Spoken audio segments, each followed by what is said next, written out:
Welcome to The Explainer. If you're a student at Cal State LA getting ready for the upcoming semester, you've probably noticed a few administrative tasks just kind of sitting there in your GET portal. I know, looking at a university to-do list can sometimes feel super overwhelming, but I'm here to tell you it really doesn't have to be. Today, our goal is incredibly simple. We're going to demystify the complete your required student financial agreement task.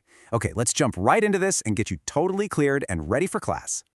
Welcome to Cal State LA. Listen, you were here to learn, to grow, and to actually experience college life, right? Not to be bogged down by endless paperwork. We all know that typical start-of-term stress, but I promise you, this specific process is a total breeze.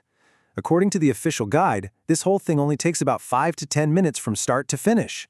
In this explainer, I'm going to give you a super quick, step-by-step walkthrough of the key screens, so you know exactly what to click, and more importantly, why you're clicking it. So, here's our game plan for today. 1. Accessing your GET portal. 2. The required financial agreement. 3.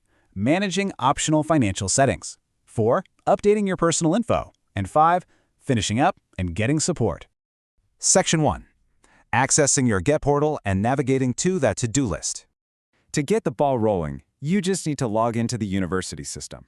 First, sign in to your MyCal State LA.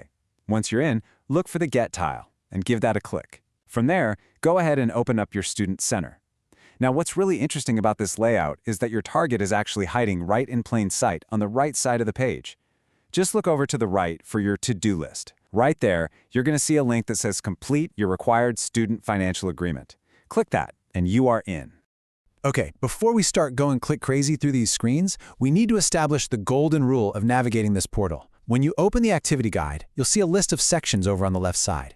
Pay super close attention to the symbols next to them. Pages marked with an asterisk, those are absolutely required. You literally must complete all of them before the system lets you finish. On the flip side, pages with no asterisk are entirely optional. You can review them, fill them out if you want, or just skip right past them. So the main takeaway here, follow the asterisks. Section 2. The required financial agreement, which is really the core task here. When you first launch the task, you're going to land on a welcome screen. And this brilliantly illustrates that golden rule we just talked about.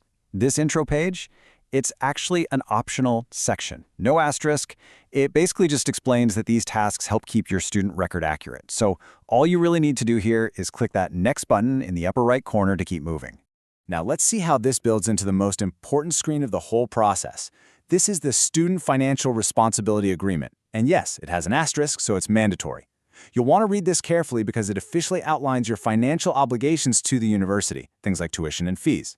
Once you've read it, you must check the box that says I accept. If you don't accept, you literally can't move forward.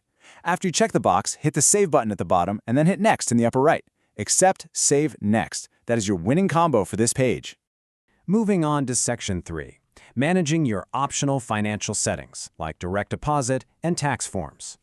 First up is direct deposit.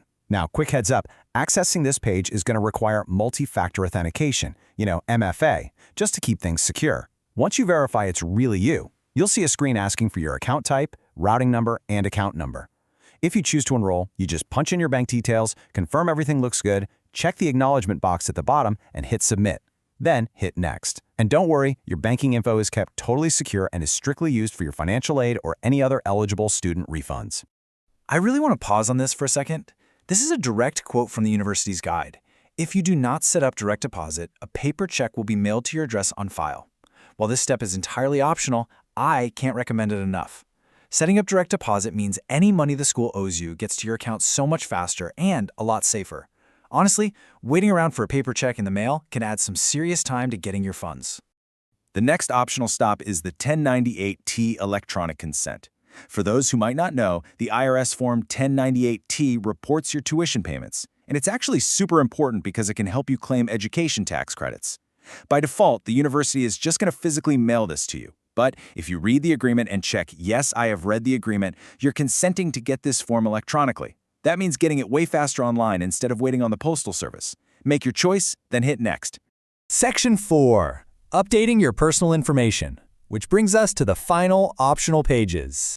Okay, the system's now going to walk you through 4 specific personal info pages. First is the authorization to release, governed by FERPA. If you want a parent or guardian to be able to call the school and discuss your financial account, you have to add their names here.